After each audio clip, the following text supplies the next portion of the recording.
देश नीति केवल सच्ची और पक्की खबरें। क्या देश में संविधान को खत्म करने की साजिश हो रही है? दोस्तों, आज जो खबर मैं बताने वाली हूँ उसे सुनकर आप चौंक जाएंगे, क्योंकि इस भारत में संविधान को सबसे बड़ा माना जाता है, लेकिन आए दिन बीजेपी के बड़े बड़े नेता संविधान पर हमला करते रहते हैं और एक बार फिर कुछ ऐसा ही मामला सामने आ रहा है। आपने आरएसएस का नाम तो सुना ही होगा। यह एक ऐसा संगठन है जो हिंदू धर्म को मजबूत करने और हिंदू धर्म के प्रचार के लिए बनी थी। इस संस्था से जुड़ने वाले लोग मनुस्मृति के अनुयायी होते हैं, या फिर यूं कहें कि ये संस्था ही मनुस्मृति के विचारों पर चलने वाली है। और शायद यही कारण है कि कई सालों तक आरएसएस के ऑफिस में हमारे भारत का झंडा नहीं फहराया गया।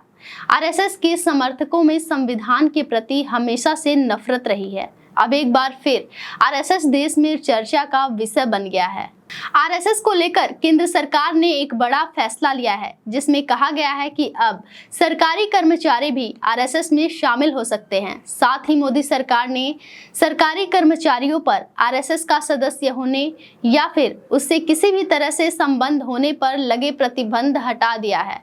अब इस फैसले के आने के बाद साफ हो गया है कि आप किसी भी सरकारी दफ्तर में आरएसएस का बैनर, पोस्टर, प्रतीक, साहित्य आदि का इस्तेमाल कर सकते हैं। साथ ही लोग खुले तौर पर आरएसएस के आदर्शों को पूरा करने के लिए 24 घंटे काम कर सकते हैं। आपको बता दें कि ये जानकारी बीजेपी के IT cell head Amit Malviya ने एक्स पर दी है। सरकार के इस फैसले के बाद कांग्रेस ने फैसले का कड़ा विरोध किया है। रविवार 21 जुलाई को कांग्रेस महासचिव जयराम रमेश ने इस संबंध में एक्स पर एक पोस्ट लिखा। उन्होंने लिखा कि फरवरी 1948 में गांधी जी की हत्या के बाद सरदार पटेल ने आरएसएस पर प्रतिबंध लगा दिया था। इसके अच्छे आचरण के आश्वासन पर प्रतिबंध को हटा दिया गया। इसके बाद भी आरएसएस ने नागपुर में कभी तिरंगा नहीं फहराया। 1966 में आरएसएस की गतिविधियों में भाग लेने वाले सरकारी कर्मचारियों पर प्रतिबंध लगाया गया था और यह सही निर्णय भी था। उन्होंने आगे लिखा कि 4 जून 2024 के बाद प्रधानमंत्री मोदी और आरएसएस के बीच संबंधों में कुछ कड़वाहट आई और 9 जुलाई 2024 को 58 साल का प्रतिबंध हटा दिया गया, जो अटल बिहारी वाजपेयी के प्रधानमंत्री कार्यकाल के दौरान भी लागू था।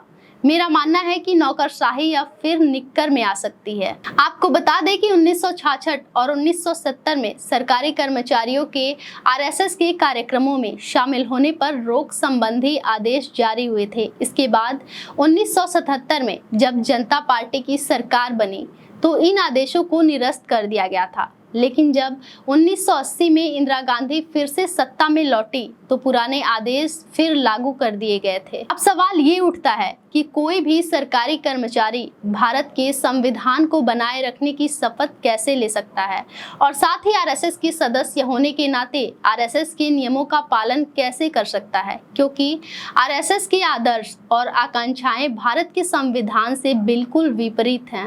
बाकी इस मामले पर आपकी राय क्या है, हमें कमेंट में जरूर बताएं और साथ ही हमारे चैनल को लाइक करें, शेयर करें और सब्सक्राइब करें। नमस्कार।